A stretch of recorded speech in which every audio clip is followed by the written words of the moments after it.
রহমানির রহিম। আজকে প্রায় দীর্ঘ 1টি মাস আমরা এই আন্দোলনে গণ অবস্থান কর্মসূচিতে নিয়োজিত।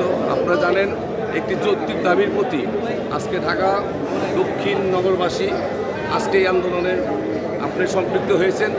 কেননা ঢাকাবাসী যেভাবে তার নাগরিক সুবিধা থেকে বঞ্চিত হচ্ছেন, আজকে মশার কামড়ে এবং জলবদ্ধতায় আমাদের পুরান ঢাকাবাসী অতিষ্ঠ। আপনারা জানেন, ঘরে ঘরে আজকে চিকুনগুনিয়া এবং ডেঙ্গু জ্বরে যে আক্রান্ত হয়েছে মানুষ, মহামারী আকার ধারণা হতে পারে বলে আমাদের ধারণা। তাই একজন নির্বাচিত মেয়র থাকাকালীন সময়েও যেহেতু আপনার সর্বোচ্চ আদালত কর্তৃক ঘোষিত হয়েছে এবং মহামান্য সুপ্রিম কোর্ট এই রায়ের প্রতি সম্মান প্রদর্শন করে তার যে নির্বাচন কমিশনের যে গেজেটের প্রতি সম্মান প্রদর্শন করে তাকে ইঞ্জিনিয়ার ইসরাককে তাকে শপথ বাক্য পাঠ করিয়ে নগর ভবনে তাকে মেয়র রূপে অধিষ্ঠিত করার জন্য নির্দেশনা প্রদান করেছেন।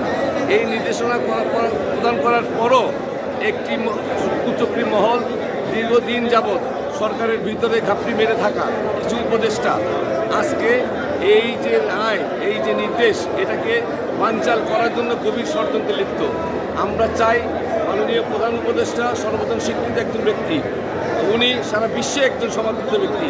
আমরা চাই দ্রুত আমাদের এই যে মাননীয় প্রধান উপদেষ্টা উনি দ্রুত বেগে এই যে রায়ের প্রতি সম্মান প্রদর্শন করে যারা এই রায়কে তার উপদেষ্টা মণ্ডলীতে ঘাপটি মেরে থাকা, যারা এই রায়কে বিঘ্নিত সৃষ্টি করছে, যারা জনগণের এই মৌলিক অধিকার থেকে জনগণকে বঞ্চিত করছে, আমরা চাই দ্রুত বেগে ইঞ্জিনিয়ার ইসরাককে তার যে শপথ বাক্য, বৈধ শপথ বাক্য পাঠ করিয়ে জনগণের মৌলিক অধিকার তথা ঢাকায় দক্ষিণবাসীর যে মৌলিক অধিকারটুকু, সেবাটুকু দ্রুত বেগে আমরা যাতে বহন করতে পারি, আমরা যাতে পেরে পারি, এই ব্যবস্থা করে, এই দ্রুত বেগে ব্যবস্থা করে আমাদেরকে আমাদের মৌলিক অধিকার ফিরিয়ে দিবেন।